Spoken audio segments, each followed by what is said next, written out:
একটা কথা আছে কলকাতা পশ্চিমবঙ্গে, সালা মারবো এখানে, লাশ পড়বে শ্মশানে। তাহলে জিনিসটা কি যে এখানে মারবে লাশ পড়বে শ্মশানে? জিনিসটা হচ্ছে মিসাইল, পারমাণবিক মিসাইল।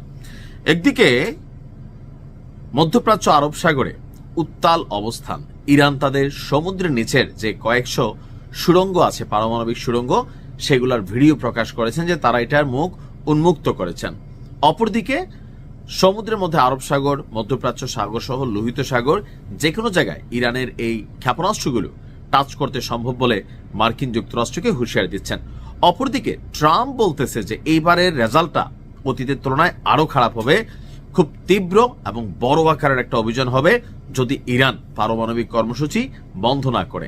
এখন এই পারমাণবিক কর্মসূচি নিয়ে বিশ্বজুড়ে মার্কিনীদের সাথে বা পশ্চিমাদের সাথে অপেক্ষাকৃত ছোট দেশগুলা অথবা তাদের অবন্ধু দেশগুলোর মধ্যে একটা বড় আকারের বিরোধ তৈরি হয়েছে। কারণ তৃতীয় বিশ্ব ওই সকল দেশগুলা বেঁচে যাবে যাদের কাছে পারমাণবিক মেশিনারিজ আছে, না থাকলে সারা পৃথিবী তাদেরকে লাড়বে, যেমন বাংলাদেশকে লাড়তেছে না, লাড়তেছে।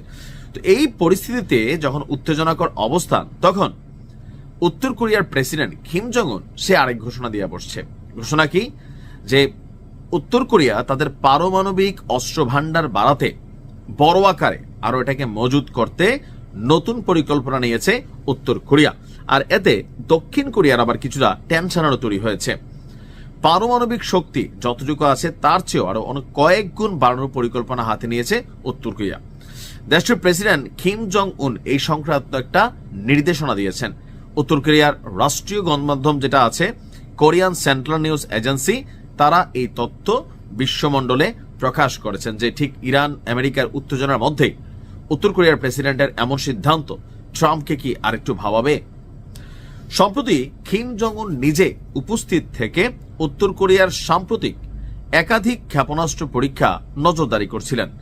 এই ঘটনা এশিয়া প্যাসিফিক অঞ্চলে নতুন করে উত্তেজনা সৃষ্টি করছে। এর মধ্যে কিম ক্ষেপণাস্ত্র উৎপাদন সক্ষমতা সম্প্রসারণ মানে আরো বাড়ানোর জন্য এমনকি আরো অত্যাধুনিক করার জন্য নির্দেশনা দিয়েছে।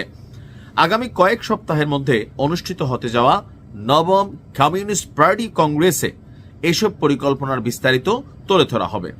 এটি 2021 সালের পর একটা প্রথম দলীয় সম্মেলন, খুব গুরুত্বপূর্ণ। কিম বলছেন এসব পদক্ষেপ তার শত্রুদের জন্য চরম মানসিক যন্ত্রণা বয়ে আনবে। এটা কিন্তু সত্য। উত্তর কোরিয়ার কারণে চীনও টেনশনে আছে, দক্ষিণ কোরিয়া টেনশন আছে, জাপান আছে, এমনকি উত্তর কোরিয়ার সর্বশেষ যে পারমাণবিক মেশিনারিজ বানাইছে এটা আপনার খোদ মার্কিন যুক্তরাষ্ট্র কিয়া হ্যালো বলতে সক্ষম। সো বুঝতেই পারছেন যে শত্রুদের জন্য মানসিক যন্ত্রণার কারণ কেন। আর উত্তর কোরিয়াকে কন্ট্রোল নেওয়া, শাসন করা, যে কোনো অভিযান চালানো, এইরকম মেশিনারিজ থাকলে কোনো দেশ ওই রকম পাগলামি করবে না। কারণ উত্তর কোরিয়ার হারানোর কিছু নাই। আর অন্যান্য উন্নত দেশগুলো এরকম একটা ঘটনা ওইসব দেশে ঘটলে এই দেশটা অনেক বছর পিছিয়ে যাবে। যার কারণে যারা ভদ্রলোক তারা কিছুটা শান্ত আছেন উত্তর কোরিয়ার অবস্থান দেখে। আপনার গেল 2 দিন আগে বড় ক্যালিবারের মাল্টিপল রকেট লঞ্চার সিস্টেম থেকে একটা ক্ষেপণাস্ত্র ছোড়া হয়। এই ঘটনাকে কিম কৌশলগত প্রতিরোধ সক্ষমতা বৃদ্ধিতে অত্যন্ত গুরুত্বপূর্ণ বলে উল্লেখ করেছেন। উত্তর কোরিয়া গণমাধ্যমটি বলছে এই অস্ত্র ব্যবস্থা নির্দিষ্ট লক্ষ্যবস্তুতে আঘাত হানতে সক্ষম। কিম জং উন বলছে ক্ষেপণাস্ত্রগুলো 358.5 কিলোমিটার দূরে সমুদ্রের নির্দিষ্ট লক্ষ্যবস্তুতে টাচ করতে পেরেছে। এগুলো জাপান সাগরের দিকে নিক্ষেপ করা হয়। জাপানের প্রতিরক্ষা মন্ত্রণালয়ের সূত্রের বরাতে জানা গেছে 2টি ক্ষেপণাস্ত্র উত্তর কোরিয়ার এক্সক্লুসিভ ইকোনমিক জোনের বাইরে গিয়ে পড়ছে, অর্থাৎ উত্তর কোরিয়ার যে সীমানা এর বাইরে গিয়ে তারা মারছে। দক্ষিণ কোরিয়ার সামরিক বাহিনী বলছে তারা পিয়ংইয়ং এর অর্থাৎ উত্তর কোরিয়ার উত্তর থেকে জাপান সাগরের দিকে একাধিক আপনার ব্যালিস্টিক ক্ষেপণাস্ত্র উৎক্ষেপণ আপনার শনাক্ত করছে। অর্থাৎ সবকিছু মিলিয়ে উত্তর কোরিয়া এই মুহূর্তে এই ধরনের ঘোষণা আমেরিকার জন্য অনেকটা ডিস্টারবেন্স। যেখানে এক পারমাণবিক মেশিন ইস্যুজকে কেন্দ্র করে ইরানের সাথে এত বড় যুদ্ধের আয়োজন হচ্ছে, সেখানে আরেকটি দেশ, তাও যারা অ্যান্টি আমেরিকান, তারা আবার এতটুকু ঘটনার ঘটাচ্ছে বা সিদ্ধান্ত নিচ্ছে।